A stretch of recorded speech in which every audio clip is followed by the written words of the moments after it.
Coming up on the Children's Hour, we have a special episode that honors Indigenous Peoples Day with guest author Laurel Goodluck.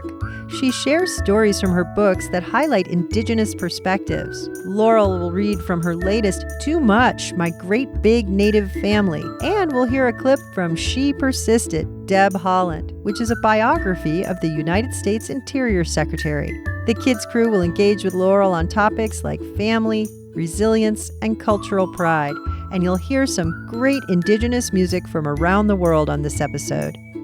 Celebrate Indigenous Peoples Day with the Children's Hour. Coming right up, stick with us.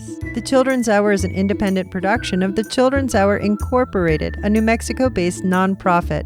We're distributed by Native Voice One, the Native American radio network. It's time for the Children's Hour, Kids Public Radio.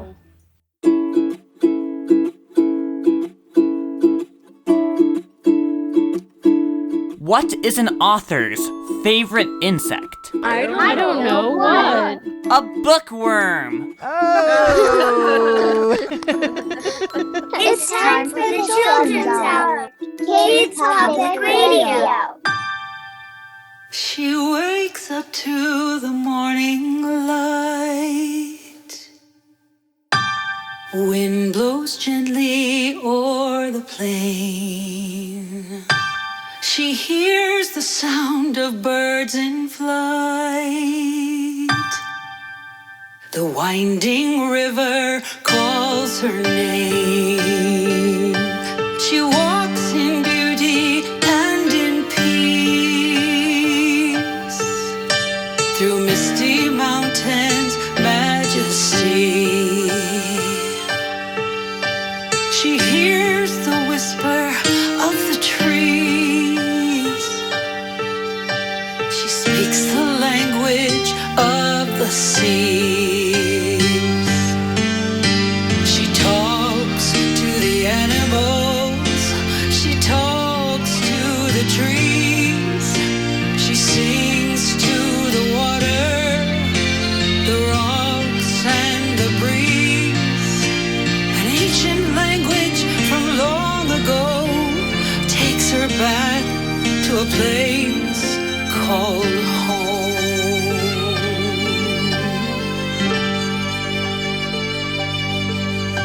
She knows the eagle and the wolf. They're trusting in her gentle way. Her feet are strong to carry her where dragonfly and otters play. She talks to the animals. She talks to the trees. She sings to the water, the rocks and the breeze. An ancient language from long ago takes her back to a place called home.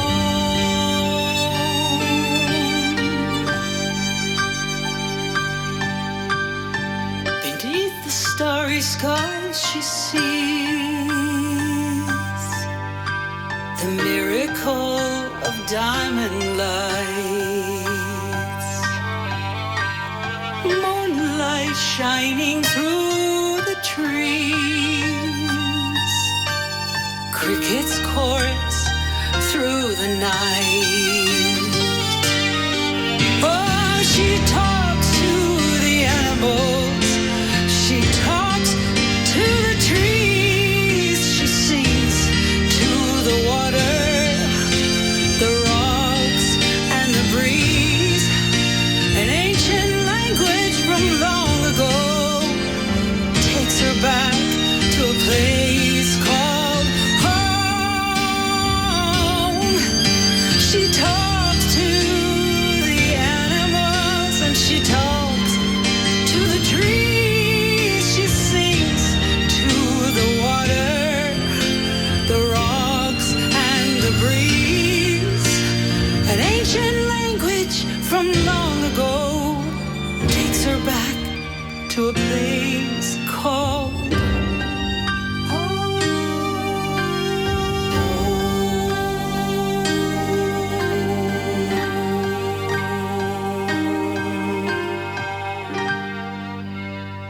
talks to animals is Shelley Morningsong right here on the Children's Hour. Shelley Morningsong is an award-winning Cheyenne musician performing there with her partner Fabian Fontanelle, who's Zuni and Omaha. I'm Katie Stone, and this is the Children's Hour, and we're here at the Outpost Performance Space in Albuquerque, New Mexico, and online with a whole lot of great kids. Hello, everyone. Hi. Hi. And who's with us today? Hi, it's Lucas D. Hi, it's Joe. Hello, it's Amadeus. Hi, it's Amaya. Hi, it's Nathaniel. Hello, it's Jude. Thank you all so much for being here at the Outpost on Zoom and also out there in listener land. Today on the show, we have a very special guest. It's author Laurel Goodluck. She's a writer of children's books that reflect the perspectives of Indigenous kids. Listeners of the Children's Hour might have heard her on our Banned Books episode, which you can find anywhere you listen to podcasts or at childrenshour.org. Laurel will be reading to us from some of her books, including one about a Native leader in the United States who's inspiring kids to dream big and never let obstacles stop your dreams. Today's episode is full of Indigenous music and conversation. It's in honor of Indigenous Peoples Day. You can learn more about that American holiday at childrenshour.org. You can follow along on our playlists and see photos and links for this episode at childrenshour.org. Look for the episode Story Keepers.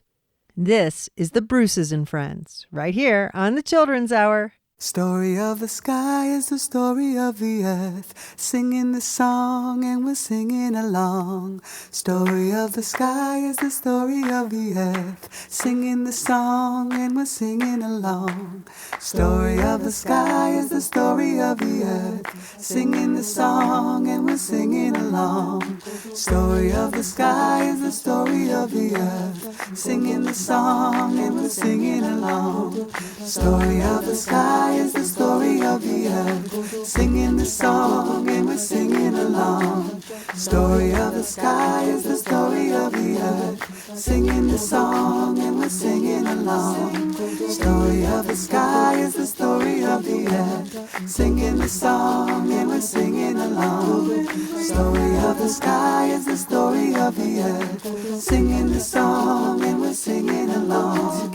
Story of the sky is the story of the earth, singing the song and we're singing along. Story of the sky is the story of the earth, singing the song and we're singing along together. You're listening to the Children's Hour. I'm Katie Stone. With us at the Outpost Performance Space is an author of many books for children and others. Her name is Laurel Goodluck. And welcome to the Children's Hour, Laurel. Hey, thanks for having me. Excited to be here. We're really excited to have you with us. Your latest book is a lot of fun, and we have a review of it today on the show. It's called Too Much: My Great Big Native Family. You must be Indigenous to be writing this book about my great big Native family. Yes, I'm intertribal. That means I have a few different tribes in my family. I'm Mandan Hratsa from the Mandan Hratsa Rickará Nation in North Dakota, and I'm Tsimshian, and that means I'm from Alaska, Ketchikan. I grew up in a great big Native family, and I'm still in a great big Native family. My sons grew up with all their aunties and uncles and their cousins and their grandparents, always hanging around, always doing things together, and so did I. Does anyone identify with having a great big family? I have a great big family. Anybody else? Do you feel like you have a great big family? Tell me about it. Yeah, I do. I have a big family. If you had to estimate and you put all the people of your family in one room, like this room at the Outpost, how many people would be here? 35. That is huge. Do you have a great big family, Amadeus, too? I think I do, but I don't know all of them because some of them are in the Caribbean and some of them are on the East Coast of the U.S. and some of them are off in Greece and very rural areas. So I have a great big family, but in a lot of different places. So yeah. Is that how your family is too, Laurel? Yes, like I mentioned before, we're intertribal, and so that means not only do I belong to the tribes that I mentioned, but my cousins are from the East Coast also, Tuscarora from the Southwest, the Pueblos from California because of just moving there, and up north in Montana, Alaska. So we're all over the place. And when I was a kid, because our family was so big, road trips were very big to visit everyone. And my whole world opened up because of that. Going from one family member's house to another. Mhm. I love it. What inspired you to become an author? Well, to become an author, I was inspired first by hanging out with my family when I was a kid. And when the aunties and uncles would get around the kitchen table or the campfire, wherever we were, they would always tell stories. They would tell stories about our ancestors who survived a lot of different policies from the U.S., and we became very resilient because of that. And those lessons I learned from my family really helped me think about how I wanted to write books. I wanted kids to feel that same resiliency, be able to see themselves in books and be able to say, I can be a hero too, and I can make decisions and think critically and such. So that was one way that I was inspired. But another way is my sons are storytellers, and they're adults now. One is an actor and one is a journalist. And so they taught me this new modern way to tell stories. So I kind of jumped in the fun because of them. You know this book, Forever Cousins, that you wrote, which is about cousins who don't get to live in the same town, but they're able to stay super close. I love that part about being family with people. When you talk about it's too much in your great big Native family, what do you mean too much? Well, when I first started writing this book, I took a long sheet of paper. My husband's a physician, so I got a big giant piece of exam paper because I worked in his office, and I started sketching out what it felt like to be in a big family. Sometimes it felt like a big whirlwind. Sometimes it felt like big waves were crashing. Sometimes it felt like being in a race car, zooming around all the time. So I thought, how could I put that into a book? And that's what inspired it. Families can feel too much all the time, but at the end, and I don't want to spoil alert, but Russell does learn that having his family really felt good, and he learned that there could never be too much love. This is Kaibia Tsebetse from the Children's Hour with a book review on Too Much, My Great Big Native Family by Laurel Goodluck, illustrated by Bridget George, and published by Simon & Schuster Books for Young Readers.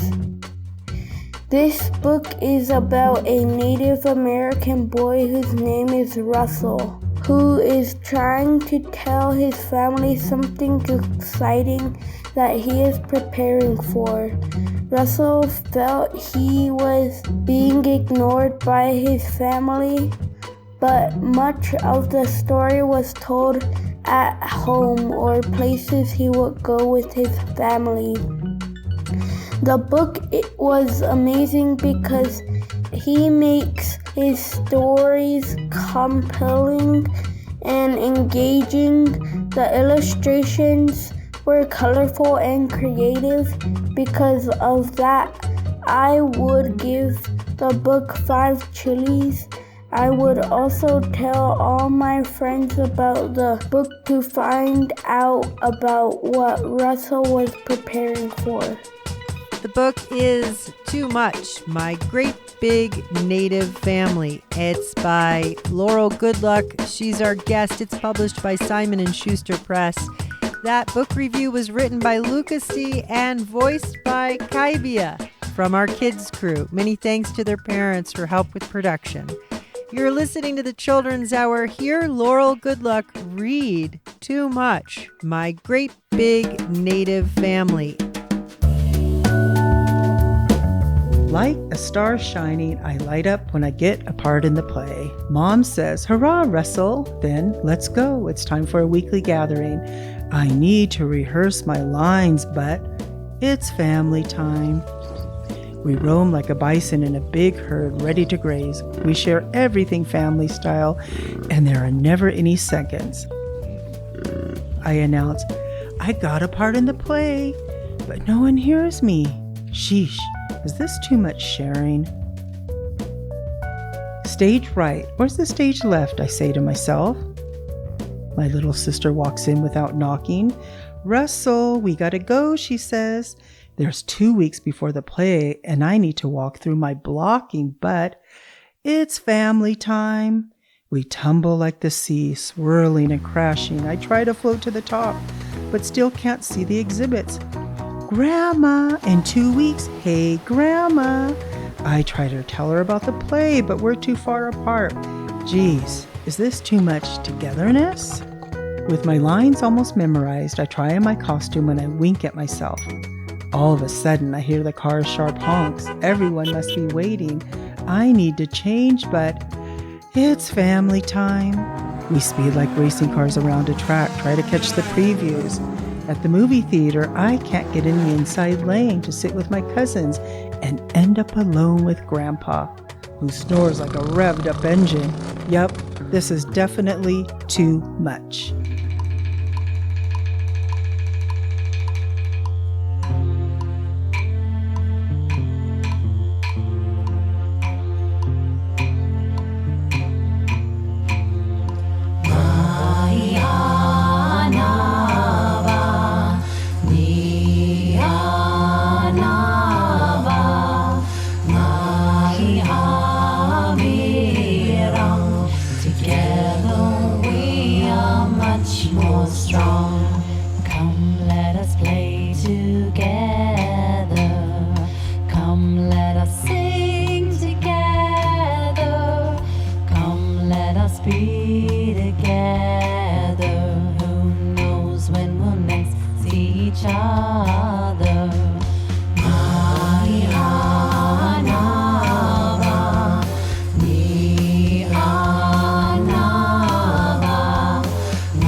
That was the Cheeky Tunes out of Australia with the Aboriginal tune Naya Naba from their release called Superheroes. That's a song all about families and how we're so much stronger with our family around us. Before that, you heard Laurel Goodluck, our guest, reading from her book, Too Much, My Great Big Native Family. And many thanks to Lucasty and Kaibia for that great book review.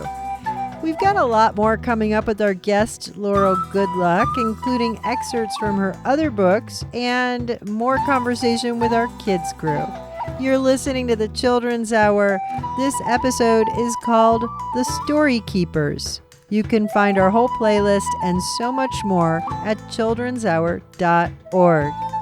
In the background, you're hearing Mary Youngblood from Beneath the Raven Moon with Laugh With Me.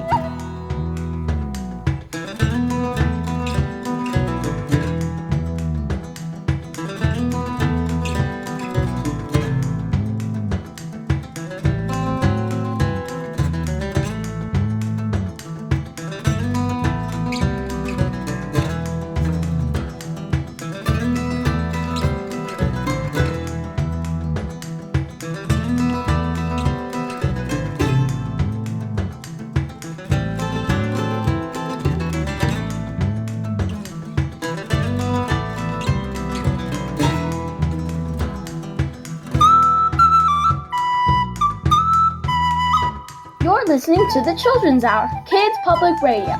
We'll be right back. The Children's Hour is produced by the Children's Hour Incorporated. We're a New Mexico-based nonprofit organization supported by listeners just like you. Learn more about us at childrenshour.org. New Mexico Department of Cultural Affairs supports the Children's Hour. International Archaeology Day is October 19th, 2024. Archaeology at your fingertips. More at nmarchaeology.org. Electric Playhouse supports the Children's Hour, now open in Las Vegas, Nevada, inside the Forum Shops at Caesars Palace. Learn more at electricplayhouse.com. Welcome back to the Children's Hour. I'm Katie Stone. Today on the show, we're talking with Laurel Goodluck. She's the author of many books for kids. She is Indigenous and she tells stories from an Indigenous Native American point of view. Let's go over to Thaniel. How did you become an author? Did you have to go to something like an author school, or did you just start writing? I kind of wish I had an author school, but I kind of had to figure it out by myself. And the way that I did was I found a like organization that had the same goals that I did, and that was called We Need Diverse Books. And I really wanted to write books where Indigenous kids and all kids could really see themselves in books and reflect our lived experiences. What they did was they offered some intensives for Native writers. They also offered a mentorship program that really changed things for me. I was paired with Tracy Sorrell, who is a Cherokee author. And that year of learning craft with her, that year of finding my community just made a big difference. And some more courses online too. It's a lot of work and it did take a few years. You mentioned that you were part of a couple tribes. Do the tribes speak any other languages? Oh, that's a great question because a lot of revitalization is going on now with our tribes who have lost their languages. In some tribes, in my family, my parents didn't learn their language because their parents didn't want to pass it on because they were just surviving the best that they could during a lot of chaos and change. And so having them just learn English, they thought would be the best. But now tribes are deciding that, wait, we can have both. And that's what's so beautiful about revitalization of languages. What's your favorite part of writing books? I think my favorite part is probably coming up with the ideas, because the idea stage to me is when anything's possible. And to be able to come up with ideas, I have to do a lot of different things to help that. And one of them is writing poetry in the morning early, and all the things in my subconscious come out. And another thing I need to do during the day is ride my bike. I have to ride my bike to feel free and be in nature, and ideas come to me in that way. My body is working and my mind is working together. So idea stage is a lot of fun and it's creative. Did you have any obstacles along the way in becoming an author? I think the obstacles is when you start to write and it's not coming together and you think that this can't be a story, this can't be anything, and then you might stop. But what I learned from a mentor is that that's where a lot of people will stop, and then you have to just take a breath, you have to think about it, you have to just persist and go on, because that's when a lot of people just quit. And so mentors help with that. Mentors who have done the work before can be encouraging, and I had many mentors on the way. And books can do that too. When I read the books, I call them mentor texts because I study them for structure, I study them for words, and they inspire me to want to be a better writer and to keep going. So one thing I'm wondering is that since anyone can become an author, anyone can write, there's so many stories out there that already exist. What are some things that new authors can do to help come up with original ideas that haven't been done before? When I go into school visits, I like to tell kids exactly what you're saying. Anybody can write. Anybody can tell a story. They're in you. And there's different ways to do it. Writing is one way. There's media. There's filmmaking. There's acting. There's journalism. So many ways to tell a story. One thing that's unfortunate is that Indigenous people have been kept out of publishing for about the last 20 years. So that's why we haven't seen so many books. And because we are kept out of publishing, our stories feel very fresh and very new and very unique, they are to other people, but to us, they've always been there. This way of life and this way of doing things, bringing in our language, our big families, our clan system, all the things that make us up as a whole person haven't been explored. And that's what's wonderful about being able to write now as an Indigenous person. Unfortunate before, because it would have benefited so many people to have our books in publishing before.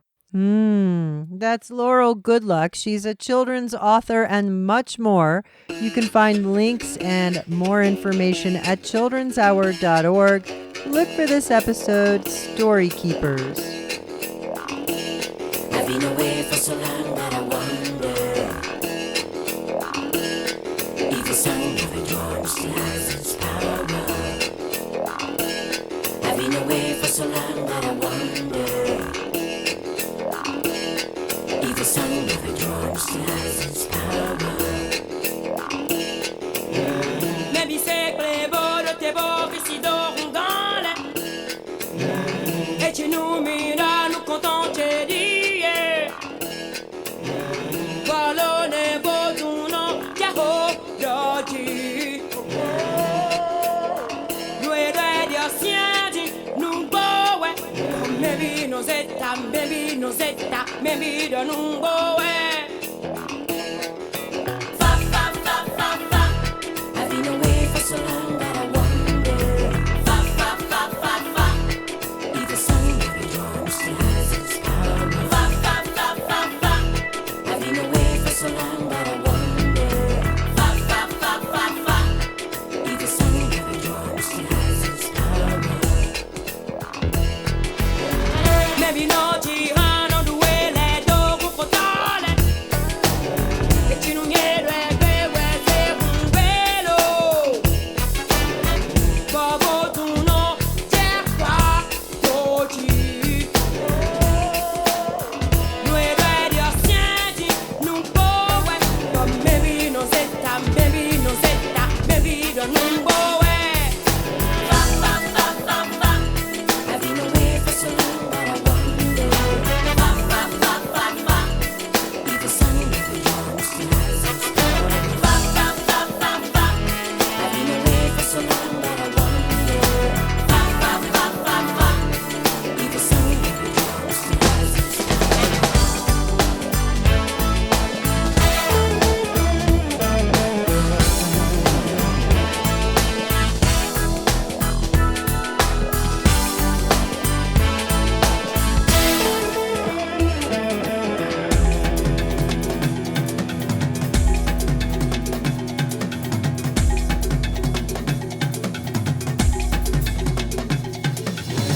Qui debout d'un yard, t'as tes mères un bel fine.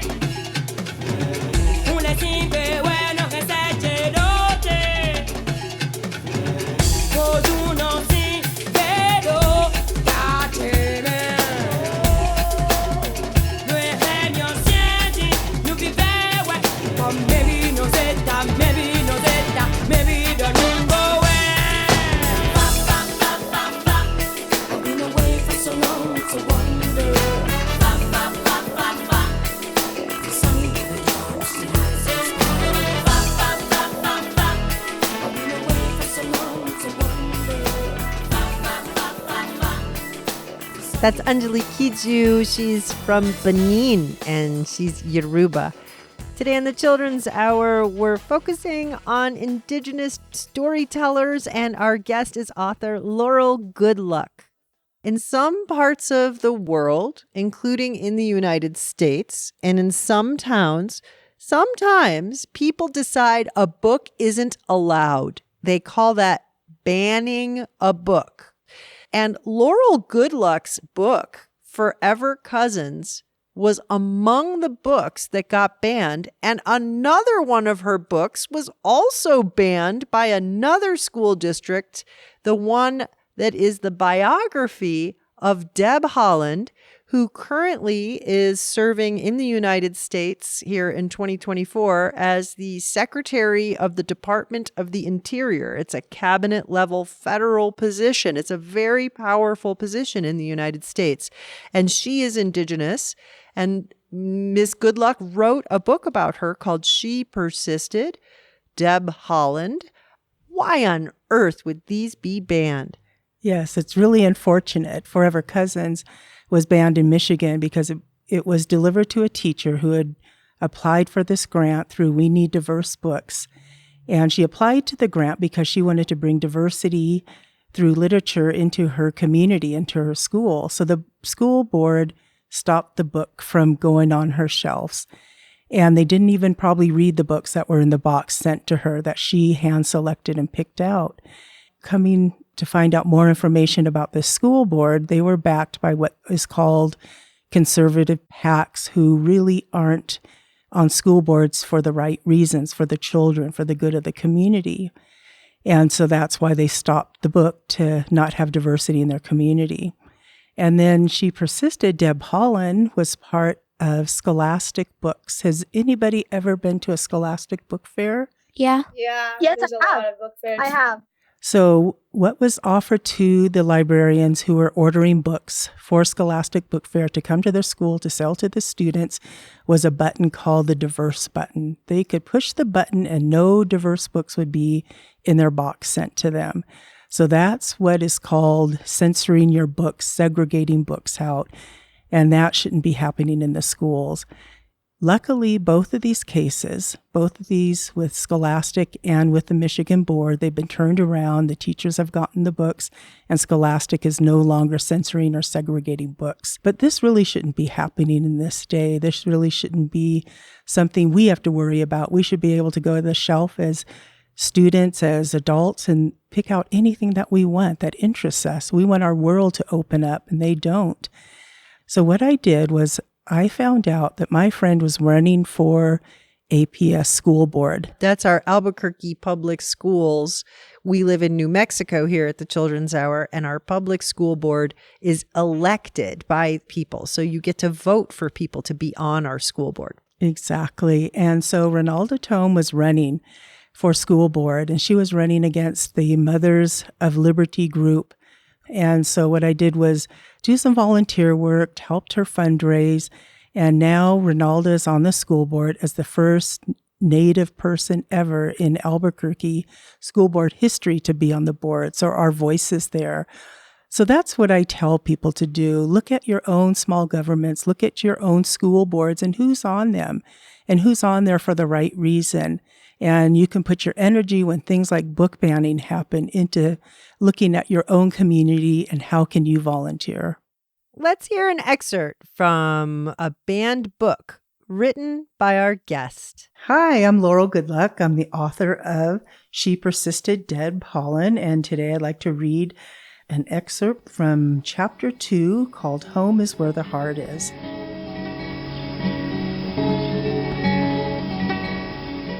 The Pueblo of Laguna is about 70 miles west of Albuquerque, New Mexico. Albuquerque is the largest city in New Mexico, while Laguna Pueblo is a smaller native community.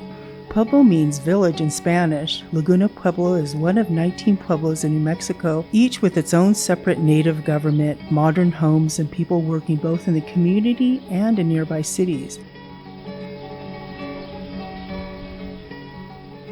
Like all native tribal nations, the Pueblo of Laguna is a sovereign nation. Sovereign means that the tribes run their own governments and make their own decisions about their communities. Each native nation is considered a nation within a nation, that is, a native nation within the larger United States nation. Native people who belong to a sovereign tribal nation are citizens of both. In Deb's case, she is a citizen of the Pueblo of Laguna and a citizen of the United States. The United States is very new compared to native tribes and nations. Deb's ancestors lived in the Pueblo of Laguna for thousands of years before the United States became a country. Deb likes to say she is the 35th generation New Mexican. Deb's mother made sure her children were connected to their Laguna Pueblo homeland and grandparents growing up. Homelands have a special place in people's hearts and a sacred pull that never lets go. Deb's grandparents were farmers from the small village of Masita in Laguna Pueblo, where there is an agricultural tradition of harvesting vegetables from the land and living near the rivers that offer water.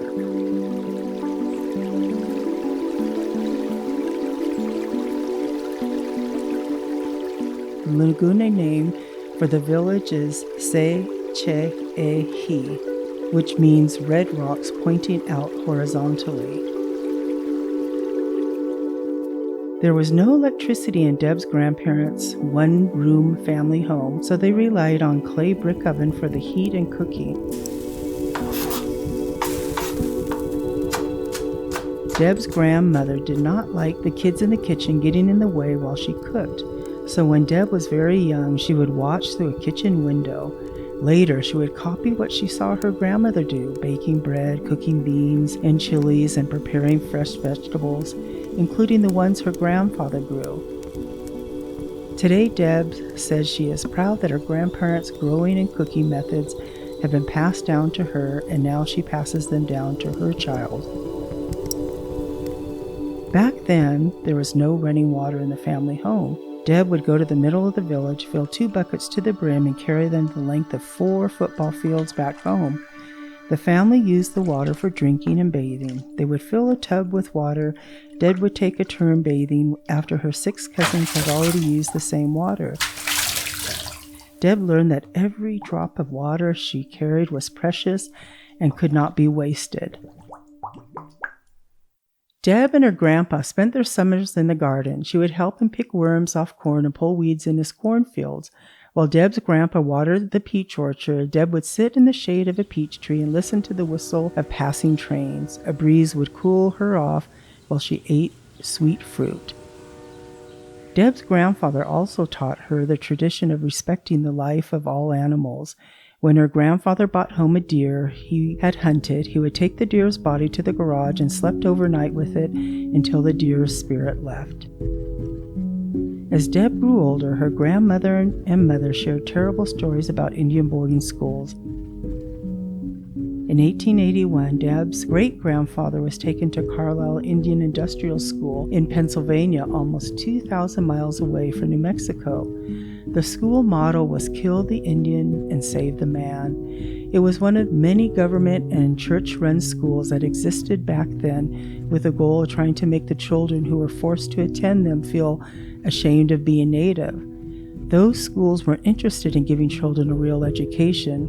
They were trying to erase Native cultures by re-educating their children in harmful ways by erasing their Native languages, stories, and cultures. The adults running the school sometimes physically hurt the children too. Tragically, many children who attended those schools were treated so poorly that they died.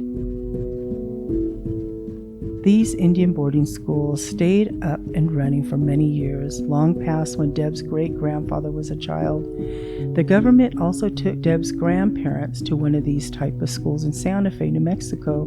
This was where they first met. Her grandpa was from a nearby pueblo named Jemez. Her grandmother was one of many children from Laguna Pueblo who were gathered up by Catholic priests and put on a train. She was lonely and missed her family. Deb's grandma mostly spent her days cleaning and cooking, not learning. She ironed clothes and peeled potatoes. Her father visited her just 2 times during these 5 years, as the school was so far away by horse and wagon. By the 1960s, most of the Indian boarding schools had stopped operating, and the Native cultures had survived. But Deb heard the stories, and she learned how unfairly Native people had been treated. These injustices taught Deb that her family and community had a resiliency or a toughness rooted in their Native culture that gave them strength not to give up who they were.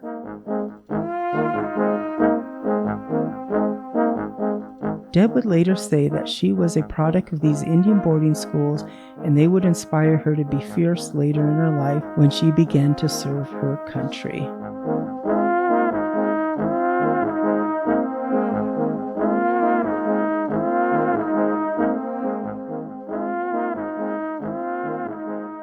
That's Laurel Goodluck reading from her book, She Persisted, Deb Haaland. You can find links and pictures and much more at childrenshour.org. Look for this episode, Story Keepers. In the background, it's the Laguna Turkey Dance. You're listening to the Children's Hour, Kids Public Radio. We'll be right back. Users at tokenibis.org donate to the Children's Hour every week without spending a dime. You can learn more at tokenibis.org. Outpost Performance Space in Albuquerque, New Mexico is a proud supporter of the Children's Hour. Find out more at outpostspace.org. Support for the Children's Hour is provided by United Way of North Central New Mexico. Support provided by the City of Albuquerque and the Urban Enhancement Trust Fund.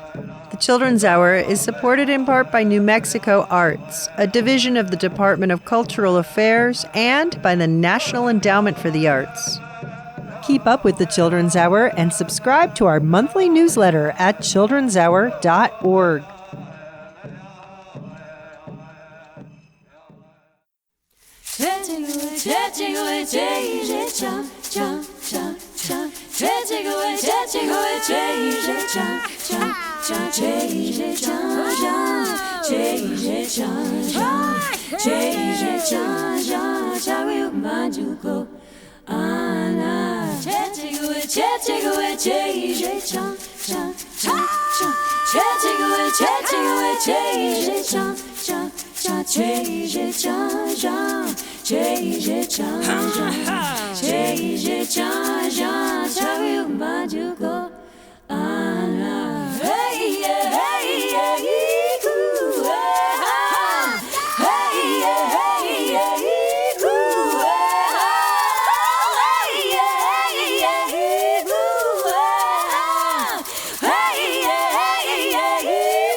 That's Pura Fay, and she's from the Tuscarora Indian Nation. That's her song, Great Grandpa's Banjo.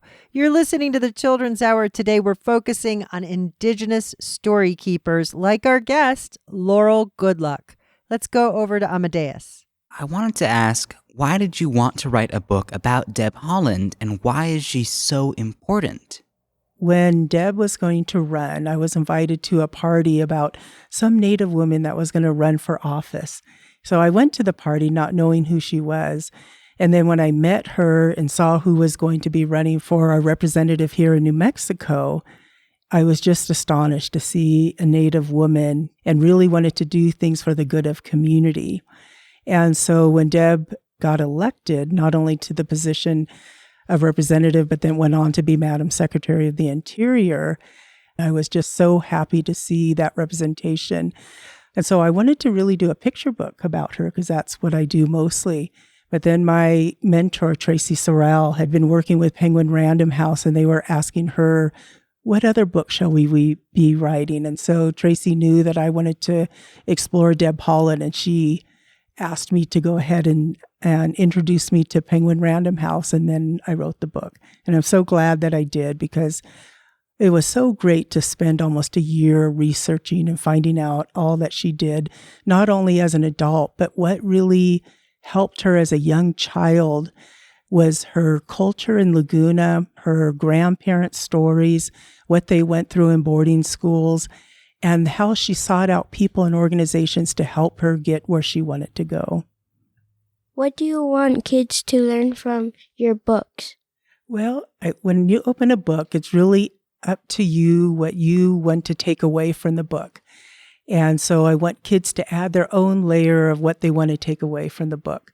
But of course, I do have themes in all my books that run through all of them. And my themes in my book is family, your culture that you can rely on, and love is apparent in all the books too. What I really am trying to advocate for, because I consider myself an author advocate, is that children can see that they can rely on their cultures, that they can look at their own family structures, that they can look at how we are intergenerational, how we have loving cousins, how we have these traditions that help form our identity, and that we can share them and be our whole selves.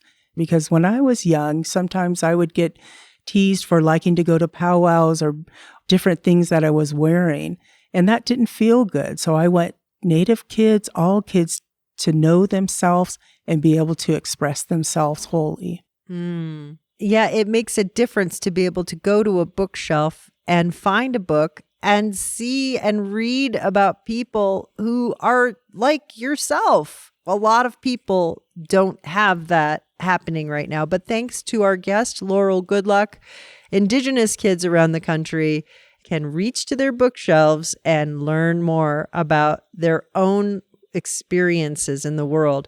And non-Indigenous people can learn too. Thank you so much for being with us today on the Children's Hour, Laurel. Yes, thank you for having me. This is really a treat to be asked questions by young people. Thank you all.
That was the Swamp Singers. That's the Strong Women's song. In the background, Kenneth Littlehawk. You're listening to the Children's Hour. I'm Katie Stone, and today on the show, we're focusing on Indigenous storytellers, and we call this episode The Story Keepers. That's because we're celebrating Indigenous Peoples Day. In the United States, that holiday falls on the second Monday of the month of October. Indigenous Peoples Day is a holiday in the United States that honors the Native American people who lived here long before others arrived. It exists to recognize the history, culture, and contributions of our Native American nations and the people who live there. Instead of focusing on Christopher Columbus, who was really quite brutal, like we have done in the past, this day helps us remember the importance of the Native communities that were already here and the ones that remain today. People celebrate by learning about Indigenous history, attending events, and joining in traditional music, dancing, and storytelling, like today on the Children's Hour. It's a time to respect and appreciate the First Nations of this country. You're listening to the Children's Hour. This episode is called The Story Keepers. And this is Fuge with Radmilla Cody.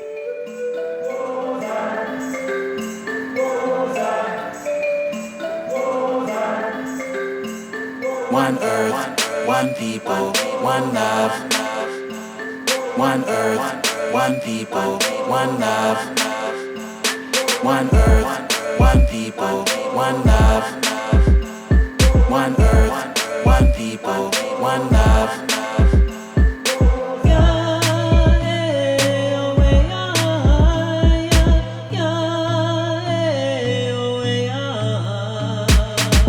First off, let's define indigenous, the native people, original inhabitants, living on every single continent. Then somebody shows up and says, I discovered it. How can you discover somewhere already found, or take credit for a place that's already around, like Hernan Cortez or Hernando de Soto, Ponce de Leon or Francisco Pizarro? It all started with Christopher Columbus, Europe's obsession with Western discovering. With big dreams, this wild and Italian was searching for gold in the East Indies Islands. Long ago, 1492, we all know the story, he sailed the ocean blue. But here's what I didn't learn in school. After landing in the Bahamas, he treated people cruel. The Tainos are peaceful people in Cuba, Haiti, DR, Jamaica, Puerto Rico. Even though they welcomed him with open arms, he committed genocide and unspeakable evil. I wish that's where the story ends, but colonization is a sickness that spreads. Speaking of sickness, literal diseases, smallpox, chickenpox, and the measles. I wonder how history would change if explorers were peaceful when they came, learned native customs, cultural exchange, didn't force religion and no one was enslaved. Aztecs, Incas might have lived longer, from South America to Canadian borders. Cherokee, Sioux, Apache and Navajo, Iroquois, Chippewa, Choctaw, Pueblo.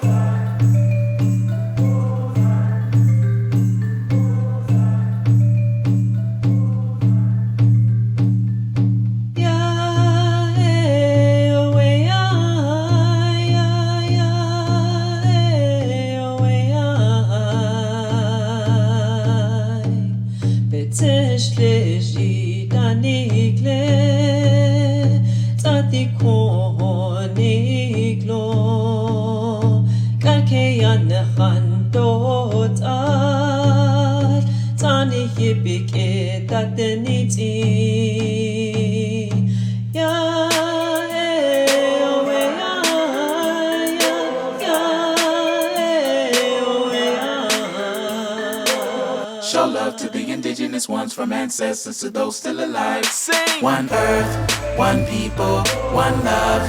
People of the earth. One earth, one people, one love. It's time to stand together. One earth, one people, one love. One earth, one people, one love. One earth, one people, one love. One earth, one people, one love. One earth, one people, one love.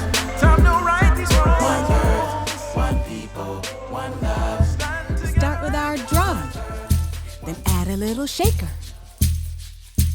Two-legged and four-legged and winged and finned and rooted in the ground. Two-legged and four-legged and winged and finned and rooted in the ground.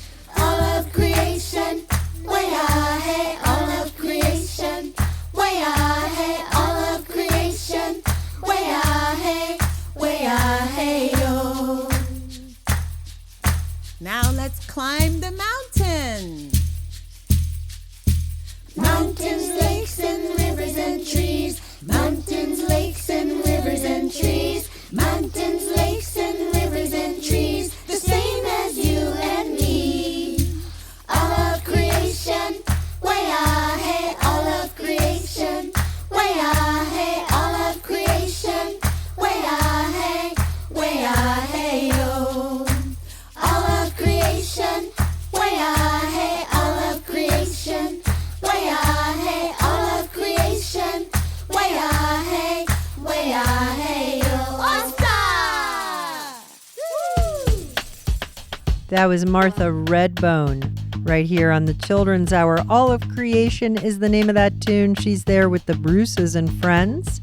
Today on the Children's Hour, we have been honoring our Indigenous story keepers, and one in particular who is our guest, Laurel Goodluck. We have posted links and photos and lots of other information at our website. Go to childrenshour.org. Look for this episode, The Story Keepers. We have time for just one more on the show today. We're going to go out with Nadine Gagne and the Star Nation Collective. This is their single, All Nations. And happy Indigenous Peoples Day, one and all. We'll catch you next time for another edition of the Children's Hour.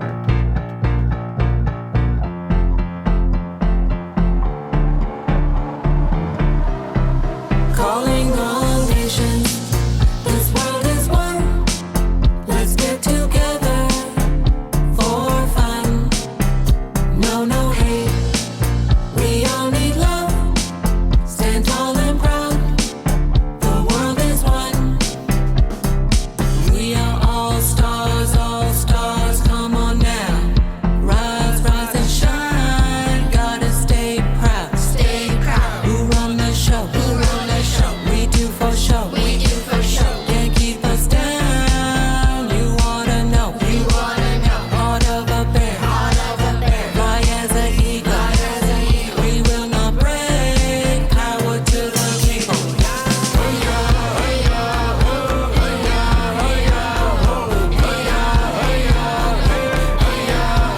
Calling all nations. This world is one. Let's get together for fun. No, no hate. We all need love. Stand tall and proud. The world is one. Let's run it back to the top. The underdog is coming up all across this rock. From block to block. And field to field. The time is now. How does it feel? Come on of age. It's time for change. To rearrange. Shake the terrain.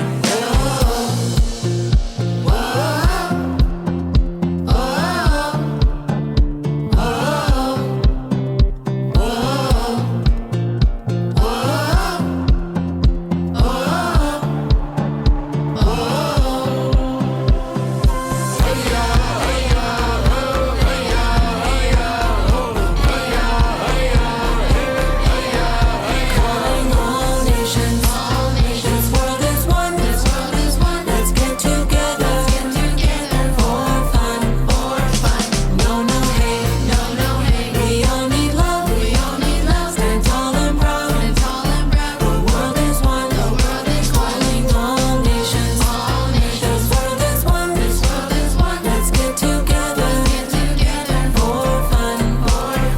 No, no hate. We all need love.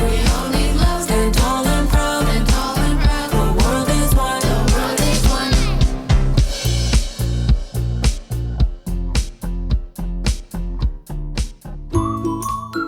The Children's Hour is produced by the Children's Hour Incorporated, a New Mexico nonprofit. You can find photos, links, learn-along guides, and more about us at childrenshour.org.